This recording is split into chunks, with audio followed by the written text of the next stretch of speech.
Hi friends, അസ്സലാമു അലൈക്കും. ബിസ്മിക്ക് ചലോട്ട എല്ലാവർക്കും സ്വാഗതം. ഇന്ന് നമ്മൾ ഒരു നേന്ത്രപ്പഴം കൊണ്ട് ഒരു ഈസി ബ്രേക്ക്ഫാസ്റ്റിന്റെ റെസിപ്പിയാണ് ചെയ്യുന്നത്. ഇത് നമുക്ക് ചൂട് ചായയോടൊപ്പം കഴിക്കാൻ പറ്റും, അതുപോലെ തന്നെ കറികൾ കൂട്ടിയിട്ടും ഇത് നമുക്ക് കഴിക്കാൻ പറ്റും കേട്ടോ. വളരെ സിമ്പിളാണ്, നല്ല ഹെൽത്തി ആയിട്ടുള്ള ഒരു ബ്രേക്ക്ഫാസ്റ്റ് ആണ്. എങ്ങനെയെന്ന് നോക്കാം. അതിനായിട്ട് ഇവിടെ ഞാനൊരു പാത്രം, ഒരു ബൗൾ എടുത്തിട്ടുണ്ട്. ഇതിലേക്ക് നമ്മളിവിടെ എടുത്തു വെച്ചിട്ടുള്ള ഒരു നേന്ത്രപ്പഴം തോലൊക്കെ കളഞ്ഞ് കട്ട് ചെയ്ത് ചേർത്ത് കൊടുക്കാം. അത്യാവശ്യം നല്ല പഴുത്ത പഴമാണ്, തോലൊക്കെ കറുത്തിട്ടുള്ള പഴമാണെങ്കിലും ഒരു കുഴപ്പമില്ല, കളയൊന്നും വേണ്ട. ഇതുപോലെ നമുക്ക് ബ്രേക്ക്ഫാസ്റ്റൊക്കെ തയ്യാറാക്കി എടുക്കാൻ പറ്റും. ഇത് അത്യാവശ്യം നല്ല പഴുത്തിട്ടുള്ള പഴമാണ് കേട്ടോ. അപ്പോൾ ഈ പഴം ഒന്ന് കട്ട് ചെയ്ത് ഇതിലേക്ക് ചേർത്ത് കൊടുക്കാം. അപ്പം എല്ലാവരും ഓണമൊക്കെ നല്ല അടിച്ചു പൊളിച്ച് ആഘോഷിച്ചു എന്ന് കരുതുന്നു കേട്ടോ. ഞാനിവിടെ അങ്ങനെ ഓണസദ്യയൊന്നും ഉണ്ടാക്കിയിട്ടുണ്ടായില്ല. 2 ദിവസം നമ്മൾ വീഡിയോ ഇട്ടിട്ടുണ്ടായിരുന്നില്ല. എനിക്ക് അത്യാവശ്യം നല്ല ചുമയും ചെറിയൊരു പനിയും ചുമയാണ് കൂടുതൽ നന്നായിട്ടുണ്ടായിരുന്നത്. വർത്താനം പറയുമ്പോഴൊക്കെ ഇങ്ങനെ ശ്വാസം കിട്ടാത്ത പോലത്തെ ആയിരുന്നു കേട്ടോ. അതുകൊണ്ട് നമ്മളൊന്നും വല്ലാണ്ട് ഓണത്തിൻ്റെ പരിപാടികളൊന്നും തയ്യാറാക്കിയിട്ടുണ്ടായിരുന്നില്ല. അപ്പം എല്ലാവർക്കും ഓണാശംസകൾ കേട്ടോ. അപ്പോൾ അതെ, ഇനി ഇതിലേക്ക് ഞാൻ അരിപ്പൊടിയാണ്, 1/2 കപ്പ് അരിപ്പൊടിയാണ് നമ്മൾ പഴത്തിലേക്ക് ചേർത്ത് കൊടുത്തത്. അതേ കപ്പിൽ തന്നെ 1/2 കപ്പ് ഗോതമ്പ് പൊടിയും ചേർത്ത് കൊടുക്കുന്നുണ്ട് കേട്ടോ. അപ്പോൾ ഇനി ഇതിലേക്ക് 1 ടേബിൾ സ്പൂൺ പഞ്ചസാര ചേർക്കുന്നുണ്ട്. പഞ്ചസാര 1 ടേബിൾ സ്പൂൺ ചേർത്തും വിചാരിച്ചിട്ട് നമ്മൾ ഉണ്ടാക്കുന്ന ബ്രേക്ക്ഫാസ്റ്റിന് ഒരുപാട് മധുരം അങ്ങനെയൊന്നും ഉണ്ടാവില്ല കേട്ടോ, കറി കൂട്ടി കഴിക്കാൻ പറ്റും. ഇനി ഇതിലേക്ക് ആവശ്യത്തിനുള്ള ഉപ്പ് ചേർത്ത് കൊടുക്കാം. ഇനി ഇതിലേക്ക് 250 ml കപ്പിൽ 1 കപ്പ് വെള്ളം എടുത്തിട്ടുണ്ട്. അത് സാധാരണ പച്ചവെള്ളമാണ് എടുത്തിട്ടുള്ളത്. അതുകൂടെ എടുത്തിട്ട് ഒന്ന് മിക്സ് ചെയ്യുക. മിക്സ് ചെയ്തിട്ട് നോക്കിയിട്ട് വേണമെങ്കിൽ കുറച്ചുകൂടി വെള്ളം ചേർത്ത് കൊടുക്കുക. ആദ്യം തന്നെ ഒരുപാട് വെള്ളം ആദ്യം ഒഴിച്ചിട്ട് നമ്മൾ മിക്സ് ചെയ്യരുത് കേട്ടോ. അപ്പോൾ ഇത് വീഡിയോ കണ്ടുകൊണ്ടിരിക്കുമ്പോൾ തന്നെ ഇഷ്ടമാക്കുകയാണെങ്കിൽ ഒരു ലൈക്ക് തന്ന് സഹായിക്കണം കേട്ടോ. നിങ്ങൾ ലൈക്ക് ഉണ്ടെങ്കിൽ മാത്രമേ മുന്നോട്ട് പോകാൻ സാധിക്കുള്ളൂ. അപ്പോൾ അതുകൊണ്ട് നമ്മൾ എല്ലാ വീഡിയോയിലും പറയുന്നുണ്ട്. അപ്പോൾ എല്ലാവരും ഒരു ലൈക്ക് തന്ന് സപ്പോർട്ട് ചെയ്യാൻ മറക്കരുത് കേട്ടോ. അപ്പോൾ അതെ, ഒരു 1/2 കപ്പ് കൂടെ വെള്ളം എടുത്തിട്ടുണ്ട്. അതിൽ നിന്നൊരു 1/4 കപ്പ് ഒഴിച്ച് കൊടുത്തിട്ടുണ്ട്. പിന്നെ ഒരു 1/4 കപ്പ് അവിടെ ബാക്കിയുണ്ട്. ഒന്ന് മിക്സ് ചെയ്ത് നോക്കിയിട്ട് വേണമെങ്കിൽ ഒഴിച്ചാൽ മതി. ഇതേപോലെ ഒന്ന് മിക്സ് ചെയ്തെടുക്കാം.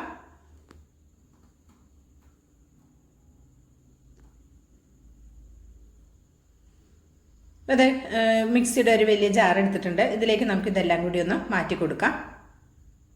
എന്നിട്ട് നമുക്കിതൊന്ന് അരച്ചെടുക്കാം. ഈ പഴത്തിൻ്റെ കട്ടകളൊന്നും ഇല്ലാതെ വേണം അരച്ചെടുക്കാനായിട്ട്.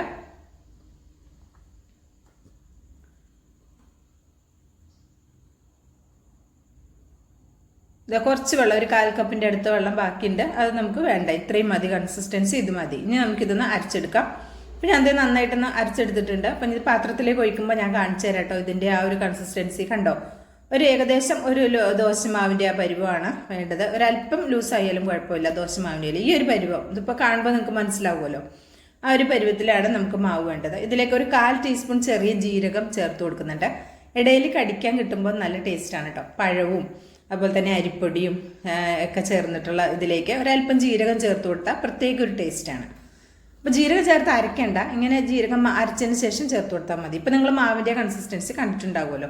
അപ്പോൾ ഞാൻ നമ്മുടെ യൂട്യൂബ് ആവശ്യങ്ങൾക്ക് വേണ്ടിയിട്ട് ഒരു നോൺ സ്റ്റിക്കിൻ്റെ തവ വാങ്ങിയിട്ടുണ്ടായിരുന്നു കേട്ടോ, ഓണത്തിൻ്റെ ഓഫറിൽ. അപ്പോൾ ഇതിൻ്റെ പശ പറിച്ചിട്ട് കിട്ടണില്ല. അപ്പോൾ ജസ്റ്റ് ഒന്ന് ചൂടാക്കി കഴിഞ്ഞാൽ നമുക്കിത് പെട്ടെന്ന് തന്നെ കിട്ടും. അപ്പോൾ ഞാൻ ഒന്ന് ചൂടാക്കി എടുത്തിട്ടുണ്ടായിരുന്നു കേട്ടോ. അപ്പോൾ സിമ്പിളായിട്ട് നമുക്ക് എടുക്കാൻ കിട്ടുന്നുണ്ട്. ഈ തവയുടെ ചൂടൊക്കെ അറിയിട്ടൊന്ന് സോപ്പിട്ട് നന്നായിട്ട് കഴുകി എടുക്കുന്നുണ്ട് കേട്ടോ. അപ്പോൾ അതെ, നന്നായിട്ട് കഴുകിയൊക്കെ റെഡിയാക്കി എടുത്തിട്ടുണ്ട്. അപ്പോൾ ഇനി ഞാൻ ഫ്ലെയിം ഓൺ ആക്കിയിട്ട് നമുക്കിത് ദോശ ചുട്ടെടുക്കാം. ഒരല്പം നെയ്യാക്കി കൊടുക്കുന്നുണ്ട് കേട്ടോ. നെയ്യാണ് കൂടുതൽ ടേസ്റ്റ്. നമ്മുടെ നേന്ത്രപ്പഴവും ഒക്കെ ചേർത്ത് അരച്ചതുകൊണ്ട് നെയ്യിൽ ചെയ്യുമ്പോൾ കുറച്ചുകൂടി ടേസ്റ്റ് കൂടും. നിങ്ങൾക്കിപ്പോൾ നെയ്യ് ഉപയോഗിക്കാത്തവരാണെങ്കിൽ നിങ്ങൾക്ക് വെളിച്ചെണ്ണയോ ഓയിലോ ഏതാ വേണ്ട വെച്ചാൽ എടുക്കാം. ബട്ടറും ഇതിന് നല്ല കോമ്പിനേഷൻ ആയിട്ടോ, നല്ല ടേസ്റ്റ് ആയിരിക്കും.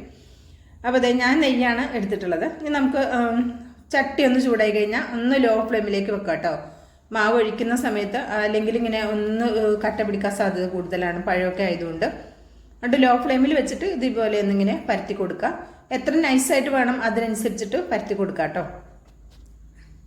എന്നിട്ട് നമുക്കിത് ഒന്നിങ്ങനെ ആയി വരുന്ന സമയത്ത് അല്പം നെയ്യാക്കി കൊടുത്തിട്ട് നമുക്കിത് മറിച്ചിട്ട് കൊടുക്കാം. അപ്പോൾ ഒരു മീഡിയം, ഇത് ചുടുന്ന സമയം മാത്രം ലോ ഫ്ലെയിമിൽ വെച്ചാൽ മതി. എന്നിട്ട് പിന്നെ ഒരു മീഡിയം ഫ്ലെയിമിലേക്ക് മാറ്റുക കേട്ടോ. ചട്ടിയുടെ ചൂടൊന്ന് ക്രമീകരിക്കാനാണ്, നമുക്ക് പരത്തേണ്ട ആ ഒരു സുഖത്തിന് വേണ്ടിയിട്ടാണ് കേട്ടോ. അപ്പോൾ നന്നായിട്ട് ഒട്ടിപ്പിടിക്കാതെയൊക്കെ നമുക്ക് നല്ല നൈസാക്കി പരത്തിയെടുക്കാൻ പറ്റും.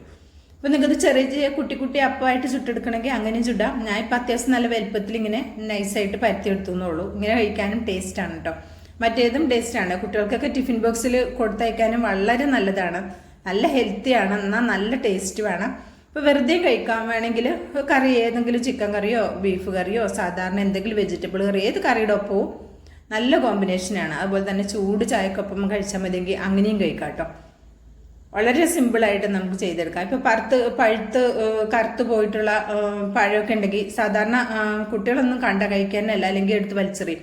അങ്ങനെയൊന്നും ചെയ്യേണ്ട. നമുക്ക് ഇതേപോലെ ബ്രേക്ക്ഫാസ്റ്റ് ഐറ്റം ഒക്കെ നമുക്ക് തയ്യാറാക്കി എടുക്കാൻ പറ്റും.